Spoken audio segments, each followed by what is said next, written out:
नमस्कार अनि हार्दिक स्वागत छ दर्शकबिन कार्यक्रम प्रश्न समयमा म भूपाल रिटेल। भारतले नेपालको भूभाग लिम्पियाधुरा, कालापानी र लिपुलेकलाई समेटेर नक्सा सार्वजनिक गरे पछाडि यो विषयमा नेपालमा चर्को बहस र भारतको यति बेला विरोध भइरहेको छ।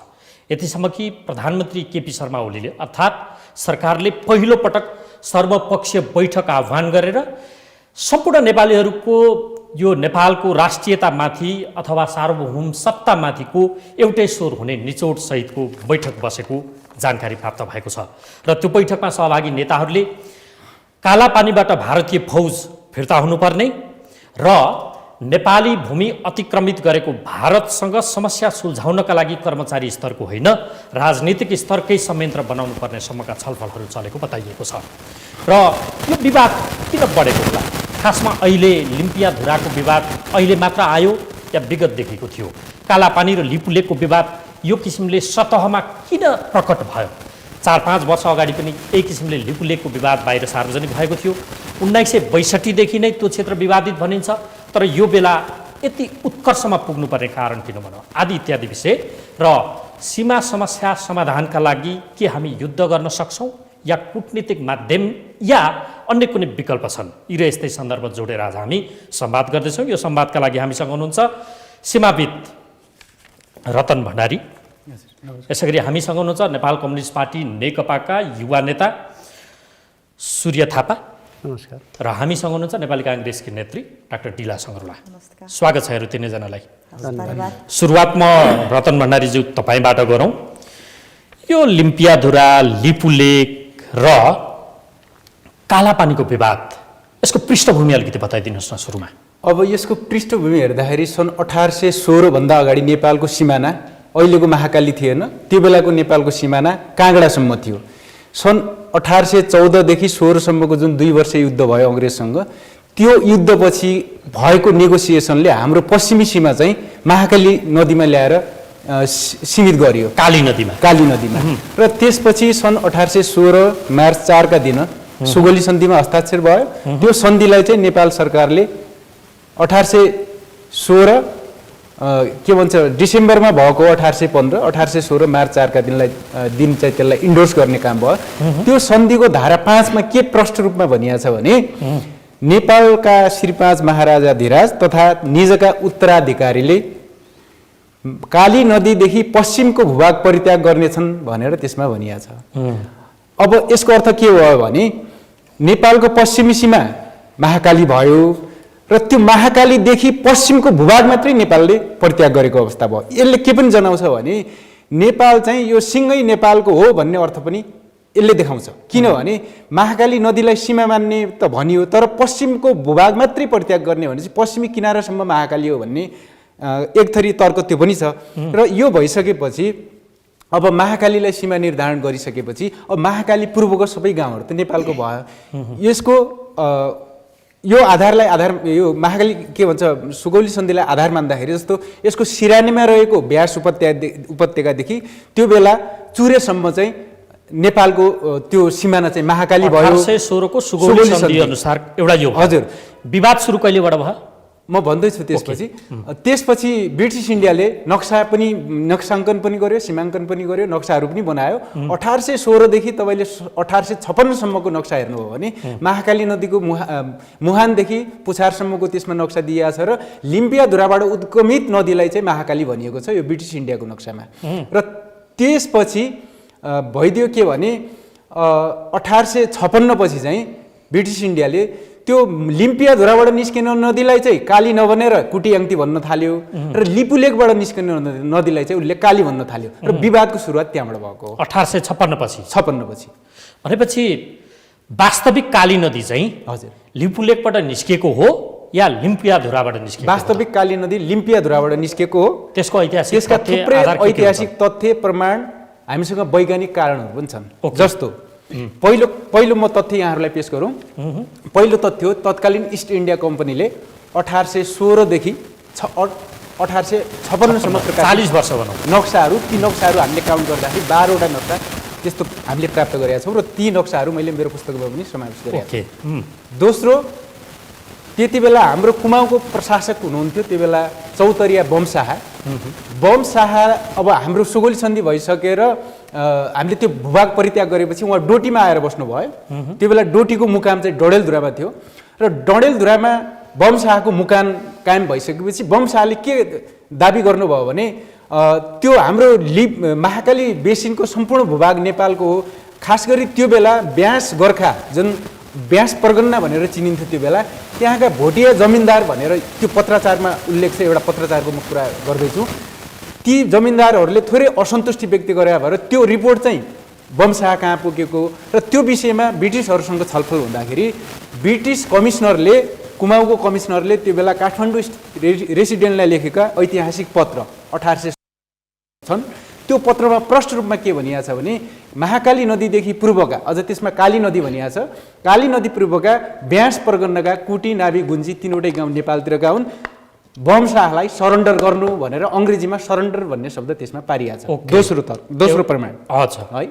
तेस्रो प्रमाणको कुरा गर्दैछु म। त्यो भूमि हामीसँग आएपछि हाम्रो प्रशासन त त्यहाँ सक्रिय भयो नि। अब उनीहरूले अब त्यहाँको स्थानीय बासिन्दाले मालपोत तिर्नुपर्ने हुन्छ। सरकारले त्यो किसिमको सेवा सुविधा त्यहाँ विस्तार गर्नुपर्ने हुन्छ। त्यो हेर्दाखेरि चाहिँ विक्रम सम्वत 2000 सालसम्म कुटी नाभी गुन्जी त्यहाँका बासिन्दाले बैतडीको मालमा मालपोत बुझाएका रसिद मैले मेरो पुस्तकमा पनि समावेश गरेका छु। र चौथो म वैज्ञानिक कारण दिँदैछु।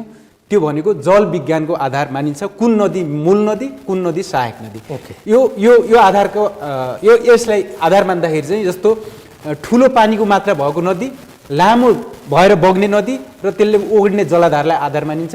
र त्यो हेर्दाखेरि चाहिँ लिम्पियाधुराबाट निस्किने नदी लामो पनि छ, त्यसमा लिपुबाट आउने नदीभन्दा बढी पानी पनि छ र त्यसले ओगटेको जलाधार क्षेत्र पनि बढी छ। त्यसकारण मूल नदी भनेको लिम्पियाधुराबाट उद्गमित काली नदी नै मूल नदी हो। तर नेपाल आफैले दाबी चाहिँ पछाडि नक्सा संशोधित भएर नेपालले सार्वजनिक गरेको नक्सामा चाहिँ लिम्पियाधुरासम्म पुगेको देखिन्न। फेरि त्यसमा थुप्रै विवादहरू छन्। मलाई थाहा छैन यहाँ हाम्रो कति समय छ, तर अरू पनि वक्ताहरू हुनुहुन्छ। ठिक छ, मलाई त्यति चाहिँ छोटो भनिदिनु त। नेपालले त लिम्पियाधुरालाई स्वीकार गरेको देखिन्न थियो।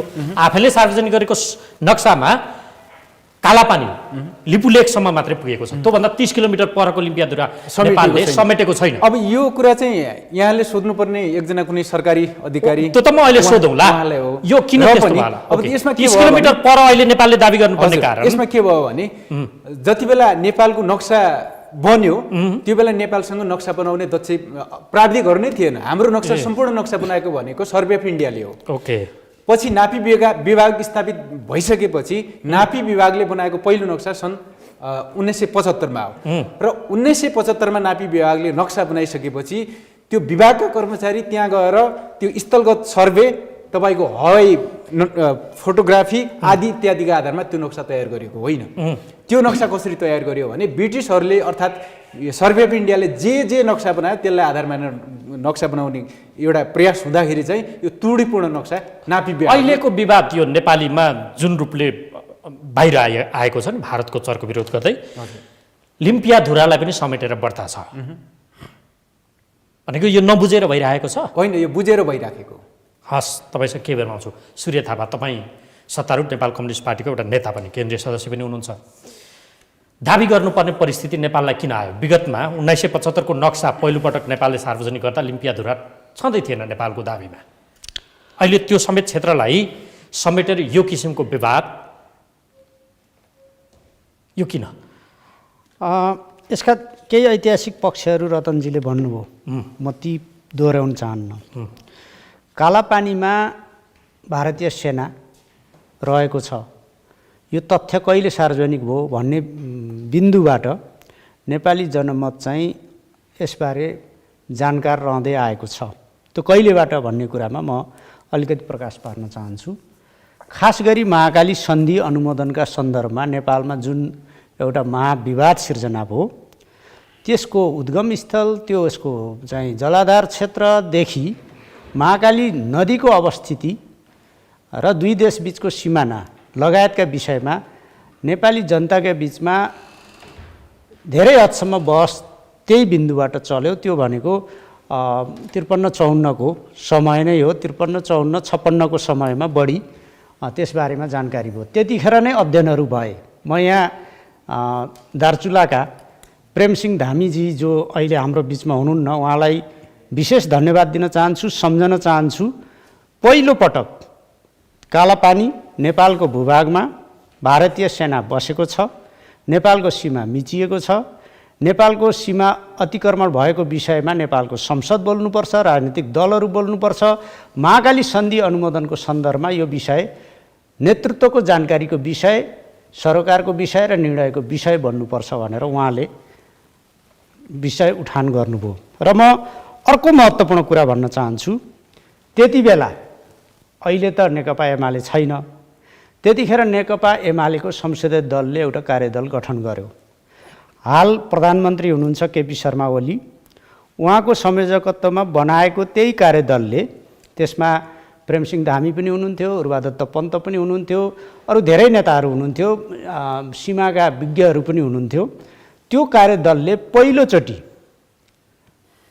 चाहिँ स्पष्ट रूपमा कालापानी क्षेत्रको बारेमा, त्यहाँ भइरहेको, त्यहाँ बसिरहेको भारतीय सेनाको टुकडीको बारेमा र त्यसको विवादको स्थितिका बारेमा तथ्य स्पष्ट गरेर प्रतिवेदन बुझायो र कालापानीमा भारतीय सेना रहेको कुरा नेपाली जनताले यो तहबाट पहिलोचोटि थाहा पाए।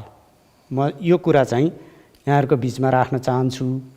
र त्यति बेलै संयोगले अहिले उहाँ हुनुहुन्न ऋषिकेश शाहजी, ऋषिकेश शाहजीसँग मैले एउटा चाहिँ अन्तर्वार्ता गरेको थिएँ। ऋषिकेश शाहजीले के स्पष्ट भन्नुभएको छ भने यो कालापानीमा चाहिँ कुनै सम्झौता गरेर, कुनै लिखत गरेर, कुनै सन्धि सहमति गरेर भारतीय सेना वा त्यस्तो चाहिँ सुरक्षा टुकडी बसेको होइन। त्यतिखेर चाहिँ जुन राजनीतिक परिवर्तन नेपालमा भएको थियो, त्यो राजनीतिक परिवर्तनको सिलसिलामा यो चाहिँ त्यतिखेरको संस्थापनले, नेतृत्वले एक ढङ्गले भन्नुहुन्छ भने अलि त्यसको व्यवस्था गरेर, मतलब नगरेर, ऋषिकेश शाहजीकै शब्दमा भन्नुहुन्छ भने निच मारेर त्यहाँ बस्न दिइएको थियो। त्यसको राजनीतिक कारण छ, म अहिले त्यो राजनीतिक कारणमा आउँला। खास गरी 2017 साल पुस 1 गते पछि नेपालमा जुन व्यवस्था बलात् लादियो, प्रजातान्त्रिक पद्धति, बिपी कोइरालाको नेतृत्वको 2/3 सरकार अपदस्थ गरेर, कु गरेर पञ्चायतको सुरुवात गरियो। पञ्चायतको वैधताका निम्ति, पञ्चायतलाई विरोध नहोस्, छिमेकीबाट भए पनि देखावटी विरोध होस् भन्ने कुराका निम्ति त्यतिखेर राजा महेन्द्र, प्रधानमन्त्री तथा परराष्ट्र मन्त्री तुलसी गिरी हुनुहुन्थ्यो। त्यो समयमा यो कालापानीमा चाहिँ भारतीय सेना पहिले सिभिल रूपमा, पछि चाहिँ त्यो टुकडी नै बस्ने प्रबन्धका निम्ति गुपचुप सहमति दिइयो। त्यो सहमति अँध्यारो कालभरि चाहिँ सार्वजनिक भएन। पृथ्वीनारायण शाहले भन्नुहुन्छ, पृथ्वीनारायण शाहको दिव्य उपदेश हेर्नुभयो भने के भन्नुहुन्छ उहाँ भने, तिम्रा सन्तानले हाम्रा सन्तानलाई सुनाउलान्, हाम्रा सन्तानले तिम्रा सन्तानलाई सुनाउलान् र यो राज्य मिलेर धान्नु भनेर भनेका छन्। तर उनकै सन्तानको नेतृत्वमा निरङ्कुश पञ्चायती व्यवस्था जुन बलात् लादियो, त्यसपछि 30 वर्षसम्म, 46 साल, त्यसपछिको अरू प्रजातान्त्रिक कालमा पनि त्यो तथ्य सार्वजनिक भएन। त्यसो भएर म के भन्न चाहन्छु भने अहिले धेरै मान्छेहरू रङ्गी बिरङ्गी राष्ट्रवादी भएर प्रस्तुत भएका छन्। तिनको इतिहासका कर्तुतहरू, आज तुलसी गिरी हुनुहुन्न, परराष्ट्र मन्त्रीका रूपमा उहाँ बोल्नुहुन्थ्यो होला। ऋषिकेश शाहजीले त भन्नुभयो, ऋषिकेश शाहजीले त के भन्नुभएको छ भन्नुहुन्छ भने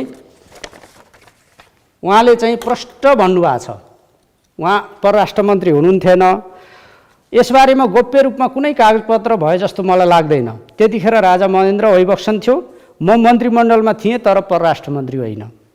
यस सम्बन्धमा मैले राजासँग सोधेँ, उहाँले मलाई यो तिम्रो मन्त्रालय अन्तर्गतको कुरा होइन, चुप लाग भन्नुभयो। मैले बुझेसम्म त्यतिखेर राजाको सोचाइ छिमेकीलाई, दक्षिणी छिमेकीलाई, उहाँले नामै उल्लेख गर्नुभएको छ, नचिडाउने भन्ने थियो। मैले काफी चिडाएँ। उनीहरूले नगर्नु भनेको चाहिँ कैयौँ सम्झौताहरू गरेँ, कोदारीको बाटो खोलेँ, त्यसैले रिसाइरहेको छ। अझै कति चिडाइरहने भनेर उहाँले निच मारिदिनु भयो। योभन्दा बढी कागजात केही छैन, भारतले कुनै कागजात देखाउन सक्दैन भनेर ऋषिकेश शाहजीले भन्नुभएको छ। मैले तथ्य हुकुम बक्स भएको कालापानीदेखि उताको क्षेत्र भारतलाई मतलब नगरेको, आएर बसेकोमा चाहिँ उहाँले मतलब नगरेको, तर महेन्द्रलाई अब प्रोटेस्ट नगरेको, विरोध नगरेको। पक्षीय दृष्टिकोणले मात्रै हेरेर पनि हुन्न, उत्तरतिरका चेकपोस्टहरू हटाएको प्रकरण पनि छ। अब होइन, ती बेग्लै भए। यो राजा महेन्द्रले पञ्चायती व्यवस्था थालनी गरिसकेपछि डाक्टर तुलसी गिरीको नेतृत्वमा बनेको सरकारका मन्त्रीको कुरा हो। थापाजी, म त्यसमा आउँछु। मैले तपाईँलाई यहाँ सोधेको चाहिँ 1975 मा नेपालले पहिलोपटक आफ्नो नक्सा सार्वजनिक गर्यो, नेपालले नै। त्यति बेलासम्म त भारतले, तत्कालीन इस्ट इन्डिया कम्पनीले दिएको अथवा भारतले दिएको नक्सालाई मानिएको थियो। त्यो नक्सा सार्वजनिक भएको अहिले 44 वर्ष पुगेछ 1975लाई गणना गर्दा। यो 44 वर्षसम्म चाहिँ लिम्पियाधुराको बारेमा स्वीकारै गरेर बस्नुपर्ने, उसले जब म्याप नै सार्वजनिक गर्यो यति बेलासम्म यसै पनि गरिराखेको थियो। अनि लिम्पियाधुरा हाम्रो भनेर कर लाग्नुपर्ने परिस्थिति केले बनायो के, नेपाली राजनीतिज्ञलाई अथवा नेपालीलाई? मेरो प्रश्न यो होइन, यसमा लिम्पियाधुरा हाम्रो हो भन्नुपर्ने कर केले लगायो? यसमा एउटा कालापानी र लिपुलेकको तपाईँले विवाद गरिनु। एउटा कुरा चाहिँ के हो भने, हामीले 30 वर्ष अगाडि नक्सा सार्वजनिक गऱ्यौँ कि 40 वर्ष अगाडि सार्वजनिक गऱ्यौँ, अथवा भारतले आज एकतर्फी रूपमा सार्वजनिक गरेर चाहिँ उसले दाबी गर्यो भन्ने कुराको भन्दा पनि हामीले के ध्यान दिनुपर्छ भने, ऐतिहासिक हिसाबले हाम्रो सिमाना विभिन्न सन्धि सम्झौता, विभिन्न सहमति भएका छन् नि त। सुगौली सन्धिले एउटा स्थिति कायम गरेका छ, पछि नयाँ मुलुक नेपाललाई फिर्ता गरिएको छ। यस्ता विभिन्न ऐतिहासिक सन्दर्भहरू, नक्साहरू, सामग्रीहरू छन्। अब 2030 सालमा कस्तो नक्सा सार्वजनिक गरियो, अघि रतनजीले पनि भन्नुभयो, त्यसको अध्ययनको बेस के थियो, अध्ययन गर्नेहरू को थिए, नक्साका जो चाहिँ नक्सा बनाउनेहरू को थिए भन्ने कुराहरूको पनि आफ्नो ठाउँमा छ। म तपाईँलाई के स्पष्ट भन्छु भने, कर्मचारी नै भारतप्रति त्यता नजाउँ, आरोप नलगाउँ, तर कुरा के हो भने हाम्रो संयन्त्र नै, हाम्रो क्षमता नै, हाम्रो ल्याकत नै, हाम्रो विशेषज्ञता नै आफ्नो नक्सा आफै बनाउन सक्ने, अध्ययन गर्न सक्ने, स्थलगत रूपमा सर्वे गर्न सक्ने त्यो थिएन। त्यस हिसाबले जताबाट त्यसको चाहिँ विज्ञता चाहिँ उपलब्ध हुन सक्थ्यो, त्यो विज्ञता उपलब्ध गरेर बनाइएको हुनसक्छ। तर म यहाँनिर के भन्न चाहन्छु भने, पश्चिमको हाम्रो सिमाना काली नदी, महाकाली नदी नै हो, सुगौली सन्धिले कायम गरेको। जलाधारको हिसाबले, ऐतिहासिक तथ्यका हिसाबले, ब्रिटिस इन्डियाको कालमै बनाइएको चाहिँ नक्साका हिसाबले, हरेक हिसाबले त्यो लिम्पियाधुराबाट निस्किने नदी नै, काली नदी नै महाकाली नदी हो। पछि कहाँ सर्यो, के गर्यो भन्ने कुराका विभिन्न बहसहरू छलफल हुन सक्छन्। अहिले हामीले के कुरामा ध्यान दिनुपर्छ भने, भारतीय प्रधानमन्त्री मोदी आउँदा पनि देशमा कालापानी क्षेत्रको त्यो सीमाको बारेमा विवाद छ भन्ने कुरा स्वीकारिएको छ र उहाँले मलाई लाग्छ विशेष सचिवहरूको तहमा त्यसलाई चाहिँ अध्ययन गरेर टुङ्ग्याउन निर्देशन दिनुभएको थियो, सबभन्दा पछिल्लो। र त्यहाँ चाहिँ जनगणना गरेर अहिले विवादित भनिएको क्षेत्रमा जनगणना गराउने व्यक्तित्वहरू अहिले पनि हाम्रो बिचमै हुनुहुन्छ जिउँदो साक्षीका रूपमा। र मैले के भन्न खोजेको भने, नेपाल र भारतका बिचमा विभिन्न ठाउँमा सीमा विवादहरू छन्। दुई देश बिचको संयन्त्रले काम पनि गरिरहेको छ। झन्डै 98% त्यस्ता विवादहरू सल्टाउने काम पनि गरिएको छ। कालापानी लगायत विभिन्न ठाउँका 2% भन्दा बढी विवादहरू समाधान गर्न संयन्त्रले सकिरहेको छैन। यस्तो स्थितिमा भारतीय पक्षबाट जारी गरिएको एकतर्फी नक्सा, सार्वजनिक गरिएको एकतर्फी नक्सा ऐतिहासिक तथ्य प्रमाणको चाहिँ परीक्षण नगरी, दुई देशबीच सहमति नगरी सार्वजनिक गरिएको, यो कूटनीतिक हिसाबले, राजनीतिक हिसाबले, ऐतिहासिक तथ्यका हिसाबले, आजको वस्तुगत यथार्थका हिसाबले कुनै हिसाबले पनि मिल्दैन। नेपाल सहमत नभई सार्वजनिक गरिएको सीमा सम्बन्धी नक्सा त्यो भारतका कतिपय अधिकारीहरूको मनको लड्डु हिउँसित खाने भनिन्छ नि, हो त्यस्तो हुनसक्छ। तर नेपाल छैन। हाम्रो परराष्ट्र मन्त्रालयले भनिसक्यो।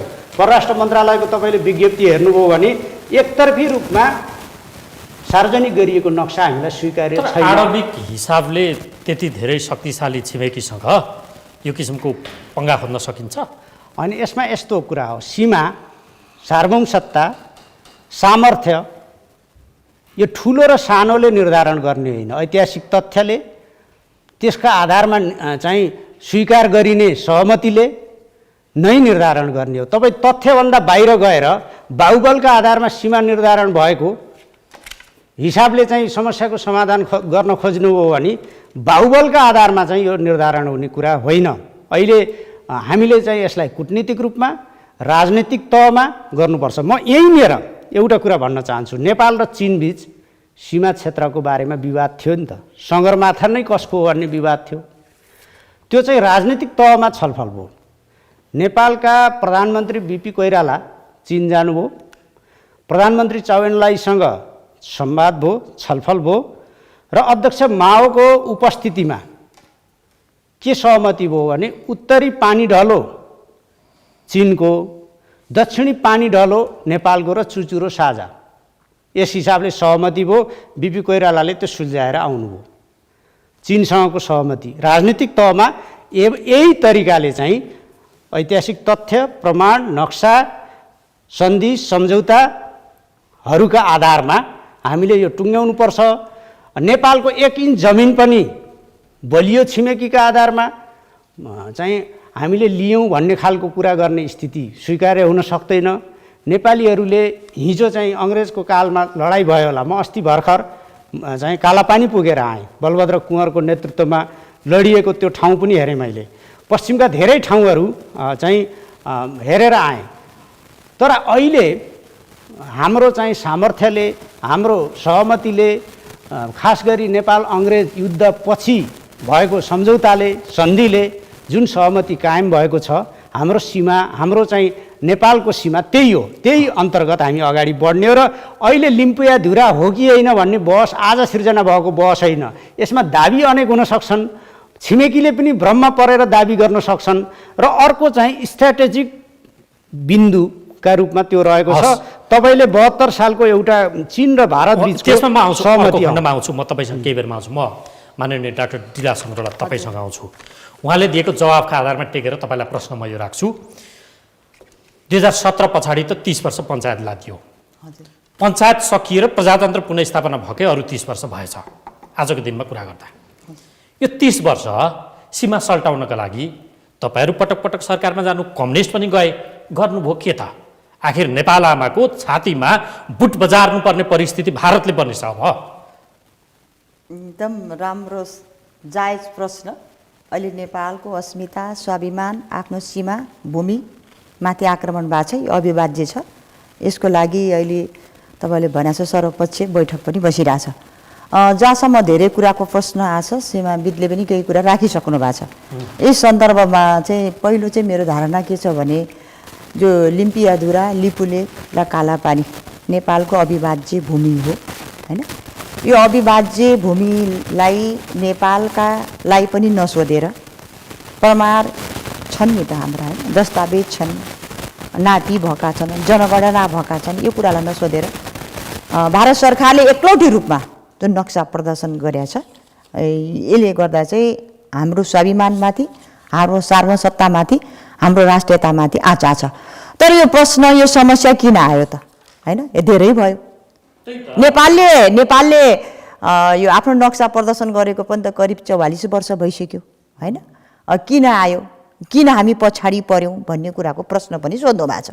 यसको सँगसँगैको प्रश्नको सँगसँगै केही जिज्ञासा के छन् भने, पहिलो कुरा के म राख्छु भने पछाडि यो समस्याको सुरुवात कहाँ भयो? अघि नै भनिसक्नुभयो, लिम्पियाधुरा नै काली नदीको सीमा हो, काली नदी नै मुहान हो हैन? त्यस कारणले गर्दा यो समस्याको समाधानको लागि अब धेरै समय पञ्चायत पनि भयो, प्रजातन्त्रको पुनर्वालीपछि हामी पनि आयौँ। तर यो समस्याको आधारहरू के हुन्छन् भने उहाँले दिइसक्नु। पहिलो चाहिँ यो आधारमा चाहिँ म के कुरा राख्छु भने 30 वर्ष भयो होइन, यो सबै कुरालाई म समेटेर 2-4 कुरा मात्रै राख्छु।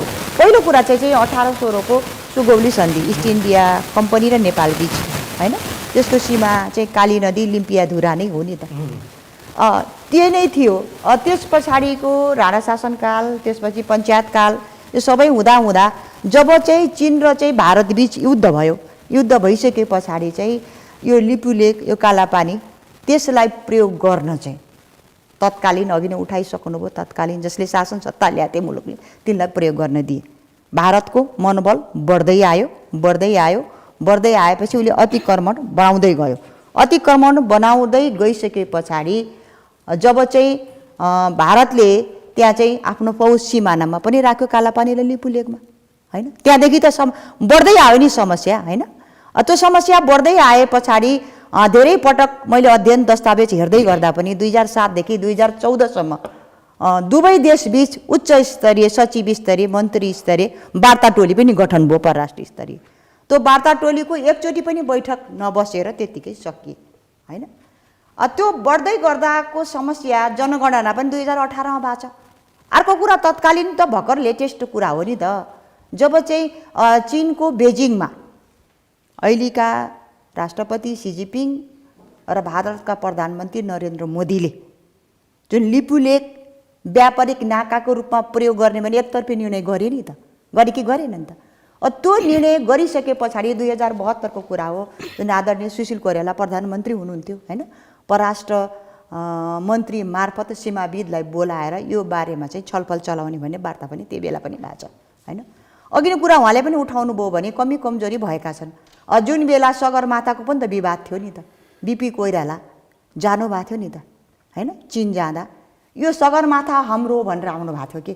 अहिले हाम्रो सामान्य प्रधानमन्त्रीज्यू पनि प्रधानमन्त्री भइसकेपछि भारत पनि जानुभयो, हैन? चीन पनि जानुभयो। कनेक्टिभिटीका कुरा आए, रेलका कुरा आए, व्यापारिक मार्गका कुरा आए, लिपिलोक हाम्रो भन्नु भएन। त्यहाँ त मिस्टेक भयो नि। भनेपछि आज सी जिनपिङ पनि नेपाल आइसक्नुभयो, भारतका प्रधानमन्त्री नरेन्द्र मोदी पनि त नेपाल आउनुभयो। त्यस बेला पनि हामी कुरा राख्न सकेनौँ। पहिल्यैदेखि नै सबै कुराहरू मिल्दै आउँदै गर्दा चाहिँ आज भारतले नेपालको भूमिमाथि नेपाललाई पनि नसोधेर उपेक्षा गरेर अविभाज्य भूमिमाथि जुन प्रहार गरेर नक्सा प्रदर्शन गरेछ, आजको अवस्थामा चाहिँ सबै राजनीति, सबै दल, सबै तलका नेपालीहरू एक ठाउँमा उभिकिन अब हाम्रो प्रमाणहरू के छन् यो सबैलाई चाहिँ प्रमाण जुटाएर, हैन? पटक पटक नापी पनि भएको छ, पटक पटक नक्सा पनि आएको छन्। नक्साविदको पनि मैले हेरेको थिएँ कि डकुमेन्ट। पहिला चाहिँ हातले डकुमेन्ट गर्दा चाहिँ बेग्लै आयो, अहिले चाहिँ करिब 372 किलोमिटर जग्गा अतिक्रमण गरेछ भारतले। भारतीय विदेश मन्त्रालयको प्रवक्ताले हामीले विवादित भूमि छोएको छैनौँ, हाम्रो जे नक्सा आएको त्यो छ त्यो सही हो भनिरहेछ। उसले त पत्रकार सम्मेलन गरेर सार्वजनिक बोलिसक्यो। त्यसकारण आज एउटा नयाँ चाहिँ उचाइमा हामी छौँ के, एउटा नयाँ लडाइँमा छौँ। अब चाहिँ राष्ट्रियताको सवाल चाहिँ माथि उठिसक्यो। हरेक नेपाली, सरकार, सत्तापक्ष, प्रतिपक्ष भन्ने कुरा पनि छैन। हरेक नेपालीले अगाडि जानको लागि यसको नेतृत्व गरेर कसरी जाने, राजनीतिक पहल कदमी गर्ने, कूटनीतिक पहल कदमी गर्ने, राजनीतिक संयन्त्र बनाउने कि पहिला जस्तै परराष्ट्र सचिव स्तरीय संयन्त्र बनाएर वार्ता गर्ने कि कसरी जान्ने भन्ने कुरामा आज निकासको लागि सबै दलहरू, सबै पक्षहरू एक ठाउँमा मिलेर वार्ता बनाएको छ। यही स्वाभिमानको लागि अर्को लडाइँ लड्ने बेला आछ। अब ती भएका कमी कमजोरी गल्तीहरू सबैलाई सच्याएर प्रमाणहरू प्रयोग गरेर आफ्नो भूमि फिर्ता लिनुपर्छ। सूर्यजी, म तपाईँलाई चिनिया राष्ट्रपति भारत जानु, त्यस लगत्तै नेपाल पनि आउनु र अहिले भर्खरै यो नक्सा सार्वजनिक हुनु, जम्मू काश्मीरको मामिलामा भारतले आफ्नो अधिकार प्रयोग गर्दा समेत चीनले वक्तव्य निकाल्नु, पाकिस्तान वक्तव्य निकाल्नु, चीन, भारत र नेपालको त्रिपक्षीय बिन्दुमा यो भइरहेको छ, चीन बोल्दैन, संशयपूर्ण छैन? यसमा चाहिँ एउटा हामीले तथ्यमा पनि जानुपर्छ।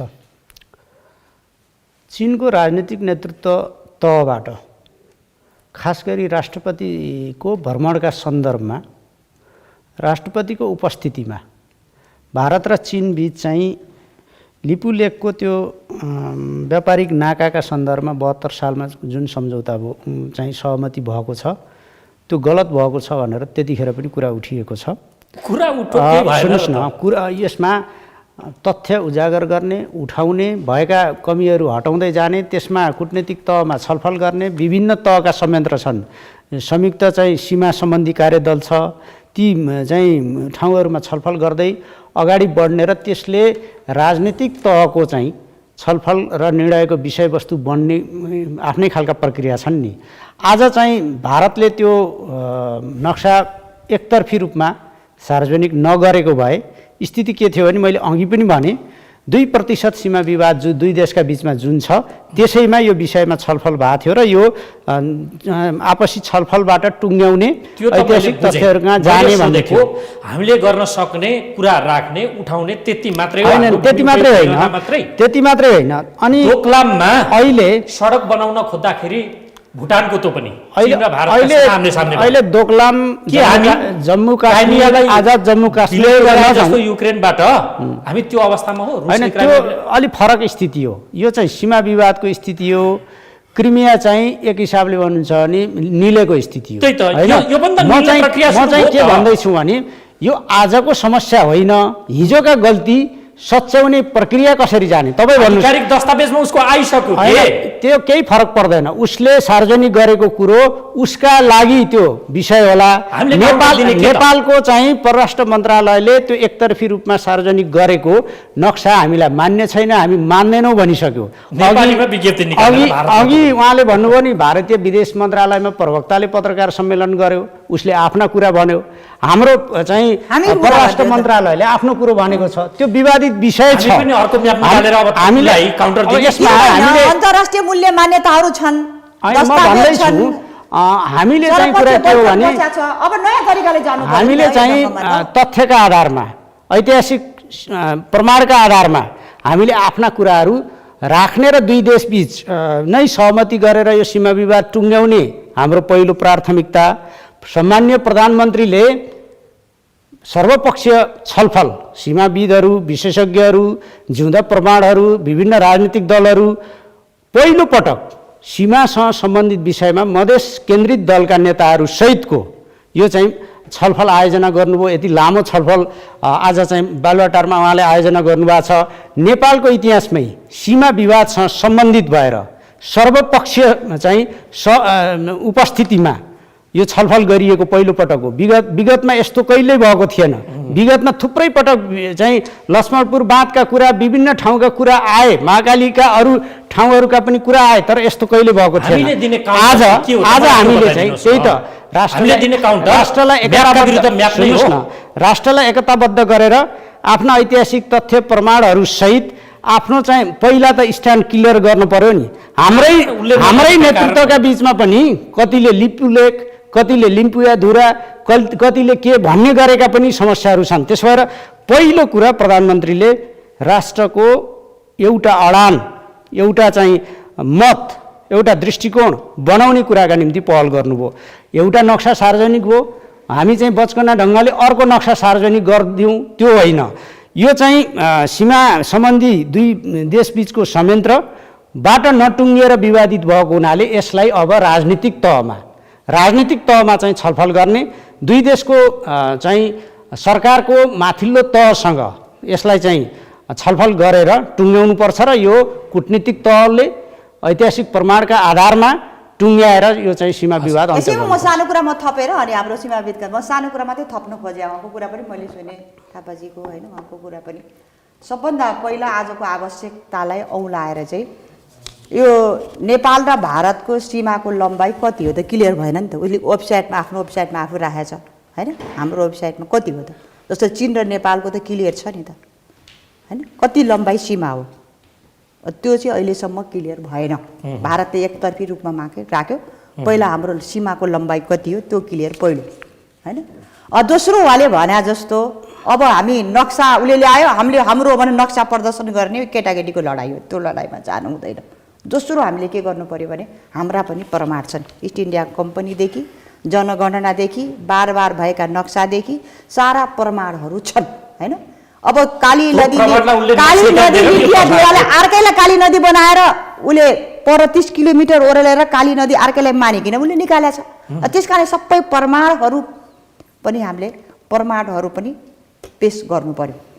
तेस्रो कुरा चाहिँ यो पहल गर्नको लागि उहाँले भने जस्तो एउटा राजनीतिक तरले पनि भयो, अर्को कूटनीतिक तरले पनि चाहिँ यो वार्ता गर्नु पर्यो, वार्ता टोली।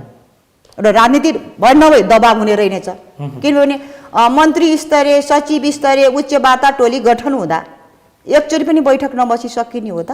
ओके, यो कुराको लागि पहल गरेर चाहिँ यो नेपालको भूमि, यो भूमि चाहिँ सीमा हाम्रो, हामीले फिर्ता लियौँ। रतनजी, हजुर, समस्या समाधान कसरी गर्ने अब यो विषयमा छलफल गरौँ। जस्तो कि पञ्चायत कालभरि त ल लादियो नै महेन्द्रले भारतलाई खुसी बनाउनका लागि त्यो काम गरे, आफ्नो सत्ता टिकाउनका लागि। त्यस पछाडिका 30 वर्ष प्रजातन्त्र पुनर्स्थापना भयो। मलाई जानकारीमा भएअनुसार अहिलेका बालवाला मन्त्री तत्कालीन विद्यार्थी नेता योगेश भट्टराई कालापानीसम्म पुगेको पनि जानकारी छ। तत्कालीन नेकपा एमालेका एकजना नेता बालवाला प्रधानमन्त्री केपी शर्मा ओली पनि यो मामिलामा खर रूपमा उत्रिनु भएको हो। संयन्त्र नि नेकपा एमाले बनाएको पनि हो। दार्चुलामा पटक पटक सिडिओ भएका सिडिओहरूले अनुगमनको लागि टोली पनि पठाएकोसम्म जानकारी छ। परिणाम हुने गरी काम त देखिएन। यो भयो के यो बिचमा? अर्कोतर्फ हजुर, म पहिला एक दुईवटा कुरा क्लियर गरौँ। ओके। अब जस्तो हाम्रो सूर्य थापाज्यूले र उहाँ हाम्रो मान्य सांसदज्यूले अब त्यहाँ कहिलेदेखि अतिक्रमण भयो त, कहिलेदेखि सिना आयो भन्ने कुरा प्रसङ्गमा अब महेन्द्रको पालादेखि भन्ने जुन कुरा आयो, मलाई चाहिँ यसमा थोरै फरक मत राख्न मन छ। किनभनेदेखि मेरो स्टडीले, मैले त्यो आफ्नो मनोगत ढङ्गले लेखेँ होइन, मैले एउटा प्रमाणको रूपमा त्यो कोट गरेको छु। दुईजना मान्छेको भनाइ चाहिँ मैले यसमा हालेको छु। एकजना चाहिँ तत्कालीन दार्चुलाको प्रमुख जिल्ला अधिकारी दिल्लीराज जोशी, उहाँले 45 सालमा गृहमा रिपोर्ट पठाउनु भएको छ दार्चुलाबाट। त्यो प्रतिवेदन अति गोप्य भनेर के अरे पठाइएको छ र त्यो मेरो हात परेर मैले पुस्तकमा छापेको छु। त्यो रिपोर्टमा चाहिँ 1952देखि त्यहाँ भारतले सुरक्षाकर्मी राखेको र च्याप्दै आएको भन्ने कुरा त्यसमा परेको छ। ओके है। दोस्रो कुरा, त्यो ब्यास क्षेत्रकै बासिन्दा, त्यो छाङ्ग्रु गाउँको रैथाने 82 सौका समुदायको एउटा प्रतिनिधित्व गर्ने गोपाल सिंह बोहरा, पछि ब्रिगेडियर जनरल पनि हुनुभयो, सांसद पनि हुनुभयो। र उहाँको एउटा लेख आएको थियो कान्तिपुरमा, यो रैथानेका दृष्टिमा कालापानी भनेर। कान्तिपुर यो 2068 असार 17 गते उहाँले के लेख्नु भएको छ भने, सन् 1959मा मे महिनामा म स्कुल छुट्टी भएर नैनीतालबाट घर आएर त्यहाँबाट बुवासँग ताक्लाकोट जाँदाखेरि त्यहाँ मैले भारतीय सुरक्षाकर्मीको पोस्ट देखेँ कालापानीमा, जुन अहिले तिल्सी भन्थ्यो त्यो बेला, अहिले कालापानी भन्छ भन्नु उहाँले त्यो लेख्नु भएको छ। यसले के देखाउँछ भने महेन्द्रले त्यहाँ, महेन्द्रको पाला होइन, त्यो 15 साल अघिदेखि नै त्यहाँ भारत सैन्य उपस्थिति देखिन्छ। र भएको पछि के हो भने, मैले कृतिनीति विष्टसँग पनि एउटा इन्टरभ्यू गरेको थिएँ मेरो यो रिसर्चको क्रममा। उहाँलाई मैले सोधेको थिएँ, तपाईँले उत्तरी सीमाका 18वटा चेकपोस्ट फिर्ता पठाउँदाखेरि त्यो टिङ्करको सीमा चौकी चाहिँ किन पठाउनु भएन भन्दाखेरि, त्यो हामीलाई थाहा भएन, तर त्यहाँको सीमा चौकी चाहिँ त्यहाँ गएर कालापानीमा बसेछ भनेर उहाँले त्यो भन्नुहुन्थ्यो। त्यो भएर यो ऐतिहासिक कुराहरू अलिकति हेर्दाखेरि, जस्तो ऋषिकेश शाहको भनाइलाई कतिपयले त्यसलाई नै आत्मसात गर्ने पनि हुनुहुन्छ, मान्ने पनि हुनुहुन्छ, कतिपयले होइन उहाँको भनाइमा सत्यता छैन, उहाँले चाहिँ राजा महेन्द्रले खोसेको प्रतिशोध उहाँका विरुद्ध चाहिँ राजा महेन्द्र राष्ट्रवादी हो कि अराष्ट्रवादी भनेर देखाउने यो आफ्नो ठाउँमा छ। ओके, हाम्रो विवाद आज राष्ट्रवादी महेन्द्र हुन् कि अराष्ट्रवादी भन्ने होइन, हाम्रो सीमा सुरक्षित हुनु पर्यो भन्ने हो। अब 30 वर्षसम्म यी राजनैतिक दलहरूले नगर्न खोजेका पनि हुन्, सरकारले गर्न खोजेछ, तर लत्तो छाडेको जस्तो पनि देखियो।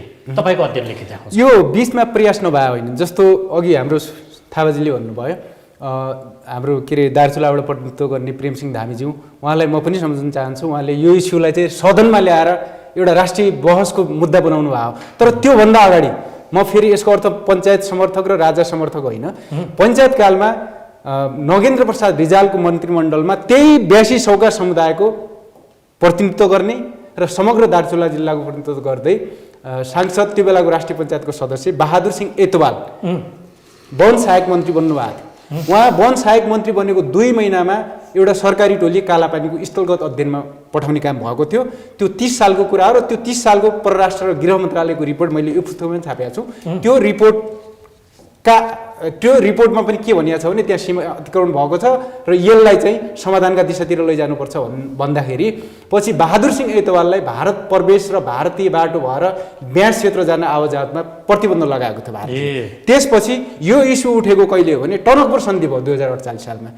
टनकपुर सन्धि भइसकेपछि त्यति बेला टनकपुर सन्धिको विरुद्धमा सेती महाकालीका सांसदज्यूहरूले त्यो एउटा महाकाली संरक्षण समूह कैलाली कञ्चनपुर भन्ने एउटा समूह गठन गरेर त्यसबाट एउटा वक्तव्य जारी गरिरहेका छन् 2048 को चैतमा।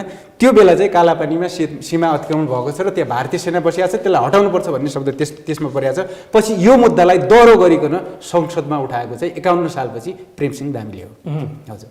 तर अहिले यो विषय झन् बढ्ता चर्को रूपमा थोरै यसमा जोड्न चाहन्छु। बीचमा किन त्यो बीचमा म थोरै जोड्न चाहन्छु। एउटा राम्रो पक्ष अहिले के भयो भने यो सर्वदलीय सहमति भयो, यसलाई हामीले एकदम स्वागत गरिरहेछौँ र यो हुनुपर्ने कुरा अलि ढिलो भयो, चाँडै हुनुपर्थ्यो, तैपनि ढिलो भयो भने राम्रो भयो भनिरहेको छु। र अर्को सरकारले जुन जारी गरेको वक्तव्य छ त्यसको पनि म समर्थन गरिरहेको छु म चाहिँ, किनभने त्यसमा सरकारले असन्तुष्टि व्यक्त गरिरहेको छ। भलै त्यो अङ्ग्रेजी होस् नेपाली होस् त्यो भाषाको त्यसमा कुनै अर्थ हुँदैन, हाम्रो असन्तुष्टि छ। र अब यहाँ म एउटा के कुरा उजागर गर्न चाहन्छु भने 56 सालतिर यो मुद्दा चर्को रूपमा उठ्यो, त्यो बेला विद्यार्थी टोली पनि त्यहाँ गए। त्यो बेला चाहिँ अब अहिलेका प्रधानमन्त्री केपी शर्मा ओलीजीले पनि एउटा विज्ञप्ति जारी गर्नुभएको छ, त्यो विज्ञप्ति मसँग पनि छ है। र त्यो बेला केपी शर्मा ओलीजीको नेतृत्वमा तत्कालीन नेकपा एमाले संसदमा कालापानीमा भारतीय सेना फिर्ता पठाइनुपर्छ भनेर स्थगन प्रस्ताव लिएर दर्ता गराउनु भएको थियो। नेपालको संसदीय इतिहासमा स्थगन प्रस्ताव दर्ता भएको यो दोस्रो घटना थियो। तर त्यो स्थगन प्रस्तावको विरुद्धमा चाहिँ त्यो बेला नेपाली काङ्ग्रेसका सांसद डाक्टर गङ्गाधर लम्साल र नेकपा माले त्यसको विपक्षमा उभिएका थिए। यो राष्ट्रियताको मुद्दा, राष्ट्रिय सार्वभौमिकता मुद्दा भएर यसलाई हामीले संसदमा स्थगनमा प्रस्तावको रूपमा दर्ता गरिनु हुन्न भन्ने उहाँहरूको तर्क थियो। भनेपछि आज विगतका दिनहरूमा दलहरूबीच त्यस्तो मत के भन्छ त्यो भिन्नता थियो होइन। आज ती सबै दलहरू एक ठाउँमा आएर जुन एउटा समाधानको प्रयास भएको छ यो चाहिँ राम्रो भएको छ। मैले भन्नु खोजेको कुरा के हो भने त्यो बेला पनि अब यसलाई समाधानतिर लैजाने प्रयास कुनै दलहरूबाट भएको थियो। अझै प्रधानमन्त्री त्यति बेलाका गिरिजाप्रसाद कोइरालाले त्यो बेला मालेमा यो सार सम्मेलनको बेला भारतीय प्राइम मिनिस्टर अटल बिहारी वाजपेयीसँग पनि यो कुरा स्ट्रङली उठाउनु भएको थियो। नेपालको विद्यार्थी सङ्गठनको नेतृत्व गर्दै अखिलको नेतृत्व गर्दै योगेश भट्टराई त्यहाँ जाँदाखेरि त्यो जानु 1-2 दिन अगाडि उहाँहरूले प्रेस विज्ञप्ति जारी गर्नुभएको थियो। त्यसको विरोध स्वरूप भारतीय राजदूतले यो 98मा त्यही जेठ महिना 56 यो कालापानी भारतको हो भनेर पहिलोपटक औपचारिक रूपमा भारतीय पक्षबाट त्यो दाबी आएको थियो। त्यो चाहिँ लिखित रूपमा पछि तत्कालीन गिरिजाप्रसाद कोइराला नेतृत्वको सरकारले भारतीय राजदूत केबी राजनलाई मन्त्रालयमा बोलाएर स्पष्टीकरण लिइसकेपछि पछि भारतीय दूतावासले त्यो विज्ञप्ति चाहिँ करेक्सन गरेको। मैले भन्न खोजेको कुरा विगतमा यस्ता प्रयास भएका हो। तर अहिले एकत्रित भएका छन्, सहमति देखियो, राष्ट्रिय सहमति, किनकि सर्वपक्षीय बैठक बसेको छ। आवाज उठ्यो, फेरि त्यसलाई दबाउने काम कतैबाट दबाव आएर भयो या नेतृत्वले चाहेन या सत्ता बाहिर हुँदाखेरि राष्ट्रवादी हुने चलन छ नि हाम्रोमा त? त्यो तपाईँको भनाइमा म सहमत छु। किनभनेदेखि अब विगतका दिनहरूमा उहाँहरू मात्रै होइन, जो त्यो बेला अब युद्धमा हुनुहुन्थ्यो युद्धरत पक्ष, उहाँहरू त भारतसँग लड्ने नै भनिराख्नु भएको थियो कालापानीमा है। त्यसपछि यो 62-63 को राजनीतिक परिवर्तनपछि जब तत्कालीन नेकपा माओवादीको सरकार विघटन भयो त्यसपछि माओवादीले देशव्यापी रूपमा राष्ट्रिय स्वाधीनताको एउटा आन्दोलन चर्काएको थियो होइन। त्यसको नेतृत्व गर्दै प्रचण्ड त कालापानी जाने भनेर पछि त्यहाँ मौसमको प्रतिकूलताको कारण देखाउँदै उहाँहरू त्यो ब्रह्मदेव मण्डीबाट फर्किनु भयो होइन। भनेपछि अब यो कस्तो देखिन्छ भने यो विगतको अनुभव दलहरू आफू कमजोर हुँदा राष्ट्रियताको मुद्दा बलियो बनाउने, आफू बलियो हुँदा राष्ट्रियताको मुद्दा कमजोर बनाउने। नेपालको मुख्य समस्या समाधान नहुनुको यस्ता विवादित क्षेत्र राष्ट्रियताको इस्युमा यो समाधान नहुनुका कारण चाहिँ त्यो देख्छ। ओके, अब चुरो कुरो गरौँ। समाधान गर्ने म्यापका विरुद्ध म्याप, कुटनीतिक पहल, हामीसँग भएका प्रमाण यी हुन् त हामीले बारम्बार भन्दै आएको छौँ। यो जहिलेदेखि विवादित छ त्यहिलेदेखि भन्दै आएको हुँदा उसले औपचारिक रूपमै दस्तावेज सार्वजनिक गरिदिइसक्यो। अब त म्याप नै सार्वजनिक गरौँ। हाम्रो नेपाली भूभागमा सेना राख्नु त थियो, सार्वजनिक रूपमा नक्सै सार्वजनिक गरिसक्यो। अरू उपाय छ नेपालको? लडाइँ त पक्कै गर्न होइन। अब हामीले यो अर्थात् एउटा हाइपोथेटिकल क्वेसन हो नि त, के जगजाएरै छ नि? दोक्लाममा त्यो हुँदाखेरि भारत र चीन बीच कति टसल भयो, सेना नि आम्ने सामने भए। म यो विषयमा यदि मेरो कुरा राख्न चाहन्छु। भारतले चाइनालाई त्यो त यो अवस्थाको हरकत गर्दै के गर्छ होला? म एउटा के कुरा राख्न चाहन्छु भने यहाँहरूलाई यो एउटा ज्यादै नै संवेदनशील विषय हो है। यसमा हामीले उद्वेलित भएर एकदमै आक्रोशित भएर हुन्छ नि जनतामा त्यो छातीमा कसैले आएर लात्ती हान्छ होइन, चुप लागेर बस्छ कोही होइन। त्यसको हामीले प्रतिकार त गर्ने हो, तर यो विषयलाई त्यसको बदलामा होइन हामीले सरेन्डर गर्ने भने होइन, हामीले सशक्त प्रतिकार गर्ने हो। त्यो नक्सा हामीले जलाउने नै हो, किनभने हामीले त्यसलाई स्वीकार्ने कुरै आउँदैन। तर यसका तौर तरिकाहरू हामीले जनस्तरमा हुने एक किसिमको आवाज हुन्छ, कूटनीतिक तहमा हुने एक किसिमको हुन्छ, कर्मचारी तहमा एउटा हुन्छ र राजनीतिक तहमा एउटा हुन्छ। हामीले यो सबै चरणहरूमा ल उसले हेप्यो मात्रै होइन, भुटेको जारिसक्यो। उसलाई तह लगाउने कसरी? होइन, तह लाउने तरिका यी तपाईँले भनेका अथवा विगतमा यो गरेकाले त पार लागेको छैन नि त। अरू कुनै उपाय छ? तह लाउने तरिका छन्। विगतमा दुई देश बीचको सीमा नक्सा के अरे फाइनल गर्ने भनेर दुई देश बीचको सीमा प्राविधिकहरूको एउटा संयुक्त समिति बनेको छ। त्यसले 98% नक्सा पुरा भएको र 2% बाँकी रहेकोले त्यो नक्सामा सही गर भनेर भारतले बारम्बार के अरे दबाब दिएको आज 1 दशक बितिसक्यो होइन। नेपालले मानेको छैन, जुन राम्रो काम गरिरहेको छ। अर्को कुरा, अब यो पछिल्लोबाट मोदीको नेपाल भ्रमणको बेला दुई देशको परराष्ट्र मन्त्री के भन्छ सचिव स्तरीय एउटा टोली गठन गरेर कालापानी र सुस्ताको विवाद समाधान गर्ने कुराहरू छ। तर भारतले यी दुईटा संयन्त्रलाई बाइपास गरेर यो संयुक्त प्राविधिक समितिको के अरे समितिलाई पनि र यो परराष्ट्र स्तरीय समितिलाई पनि बाइपास गरेर जुन नक्सा जारी गर्यो त्यो त आफैमा अवैध भयो नि। त्यसले वैधता पाउने अवस्था त रहेन नि त। त्यो त हामीले भन्ने कुरा हो होइन। तपाईँ अन्तर्राष्ट्रिय अदालत अर्थात् अन्तर्राष्ट्रिय फोरममा जानुहोस्, राष्ट्रसङ्घमा जानुहोस्, त्यहाँ जान सकिन्छ। होइन, मान्यता पाउने अवस्था त्यहाँ जान सकिन्छ। अरू के गर्न सकिन्छ? हामी त्यहाँ जान सक्छौँ। हामी यो मुद्दालाई अन्तर्राष्ट्रियकरण गर्न सक्छौँ। अन्तर्राष्ट्रिय समर्थन र हामी साथ र सहयोग जुटाउन। संविधानमा उसले भने जस्तो नमानिदिँदा त हामीलाई नाकाबन्दी लगाएको छ। अब त्यो हामीले त्यस्तो उसले नाकाबन्दी लगाइदिएला, उसले हाम्रो घाँटी थिचिदिएला भनेर हामीले तपाईँलाई कसैले आक्रमण गर्यो भने प्राकृतिक न्यायको सिद्धान्तले नै तपाईँले बचाउ गर्नुपर्ने हुन्छ भनेको होइन। आक्रमण गर्यो भने प्रतिआक्रमण गर्ने अर्थ अहिले हामी लडाइँ नै जानुपर्छ भन्ने त्यो होइन। हामी नसक्ने भएर होइन, नसक्ने होइन, भोलि परि आउँदा जे पनि गर्न सकिएला। तर अहिले नै हामी त्यो अवस्थामा पुगे अवस्था त होइन। भनेपछि अहिले हतारिनुपर्ने अवस्था होइन। हामी वार्ता कुटनीतिक तहबाट र राजनीतिक तहबाट एउटा संयन्त्र निर्माण गरेर बनाएर त्यसमा राय सुझाव विज्ञ विशेषज्ञ सबै सरोकारवालाहरूको बटुलेर हामीले हाम्रो सरकारलाई हामीले पनि सहयोग गर्नुपर्छ। सरकारले पनि त्यस्ता विज्ञ विशेषज्ञको सल्लाह भनेको एउटा भारतले नमान्दा हजुर हामीले यसलाई अन्तर्राष्ट्रिय अदालतमा त्यो पछिको ब्याउन पहिलो कुरा त हामीले भारतसँग संवाद नै अगाडि बढाउनुपर्छ र संवादकै त 45 वर्षदेखि नभएको कुरा भएर मैले त बारम्बार सोधेको। 44 वर्ष पनि कुर्दा नभएपछि अब त सोध्नु पर्यो होला नि भन्ने मात्रै हो। होइन, किनकि यो हुन्छ किन एउटा मानिसको औषध आयु जति त लगभग गइसक्यो नि त। हजुर, होइन। जस्तो भारत र बङ्गलादेश बीच 111वटा गाउँको विवाद मोदीकै पालामा समाधान हुन्छ भने हाम्रो विवाद पनि हामीले हाम्रा तर्कहरू, हाम्रा प्रमाणहरू, हाम्रा कुराहरू हामीले दरोखर साथ भारतसँग राख्न सक्यौँ भने हामी किन सफल हुन्छौँ? हस्, तपाईँलाई धन्यवाद। म सूर्य थापा, मैले बिट मार्नुपर्ने अवस्था पनि छ कार्यक्रमको, त्यसबाट छोटकरीमा पनि जवाब चाहन्छु। विषय यो 2-4 दिन बहस गर्दा पनि नटुङ्गिनेछ। अब भारतले हाम्रो छातीमा बुट बजारिसक्यो। यसको समाधान कुटनीति भनेर हामी बस्ने कि अरू कुनै उपाय लगाउने? तपाईँ बताउनुहोस्। यस बाहेकको अहिले कुटनीतिक राजनीतिक बाहेक तपाईँ आफै एउटा चाहिँ सचेत बौद्धिक तर्कसम्मत छलफल चलाउने यस्तो व्यक्तित्व हुनुहुन्छ जसले जनमत निर्माणमा भूमिका खेल्नुहुन्छ। यो बेला सरकारले के गर्नुपर्छ? तपाईँको सुझाव जस्ताको तस्तै सरकारसम्म पुर्याइदिन चाहन्छु। म भन्न खोजेको के हो भने यसका विभिन्न आयामहरू छन्। दुई देशको सीमा सम्बन्धी समितिमा यो विचाराधीन छ। यो दुई देशका सीमा सम्बन्धी समितिले संयुक्त रूपमा नटुङ्ग्याएको हुनाले एकतर्फी जतिवटा नक्सा जारी गरे पनि ती नक्साको कुनै अर्थ छैन। हाम्रो परराष्ट्र मन्त्रालयले, हाम्रो सरकारले, देशका सबै राजनीतिक दलहरूले एक मतोले चाहिँ के स्पष्ट गरिसके भने त्यो नक्सा जुन सार्वजनिक भएको छ त्यो भारतको चाहिँ अरू चाहिँ बिना प्रयोजनका कागज जत्तिकै हो, त्यसको कुनै मूल्य छैन।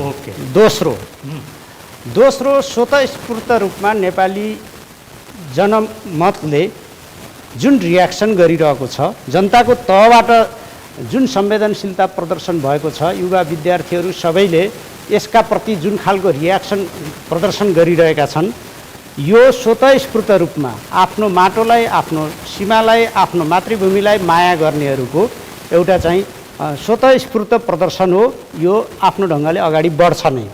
तेस्रो, प्रधानमन्त्रीले, सरकारले यसप्रति संवेदनशीलता प्रदर्शन गरेर राजनीतिक रूपमा एउटा सर्वपक्षीय सर्वदलीय एउटा सहमति निर्माण गरेर छिमेकीसँग संवाद गर्ने, कुरा गर्ने, समाधानका प्रयास गर्ने जुन काम गर्नुभएको छ त्यसका निम्ति सरकारलाई धन्यवाद दिनुपर्छ। म अर्को कुरा के भन्न चाहन्छु भने सङ्क्रमण कालमा हिजोका विभिन्न खालका लडाइँका बेलामा संसदीय प्रतिस्पर्धामा पनि हामी परिपक्व नभइरहेका बेलामा के भए म हिजोतिर फर्केर धेरै गल्तीको चाहिँ त्यो चाहिँ गल्ती बाँदरले घाउ च्याते जस्तो च्यात्ने पक्षमा छैन। आज म भन्दैछु म्याच्युरिटी पक्षमा पनि आएको छ, प्रतिपक्षमा पनि आएको छ।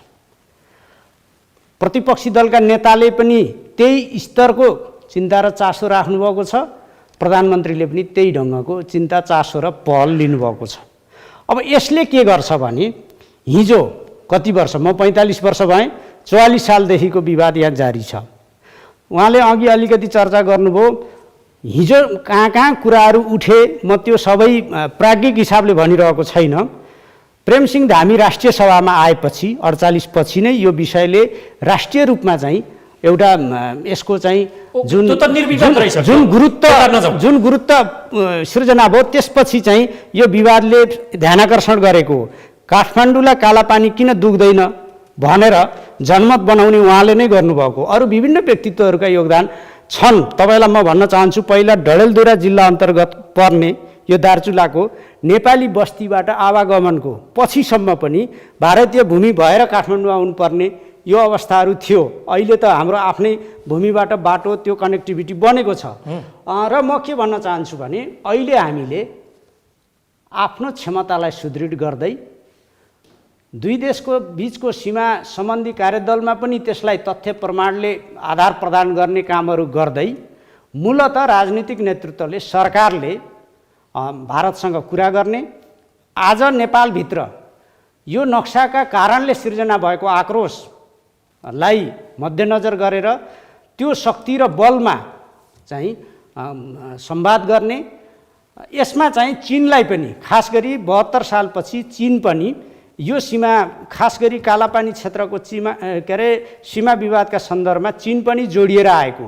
नेपाललाई थाहा पत्तो नदिइकन दुई देशबीच, भारत र चीनबीच जुन लिपुलेकमा चाहिँ व्यापारिक नाका विकासको बारेमा कुरा भएको छ, त्यसलाई पनि सच्याउने गरी, तथ्यका आधारमा सत्यमा पुग्ने गरी हामीले द्विपक्षीय र बहुपक्षीय त्रिदेशीय पहलहरू अगाडि बढाउने नै हो।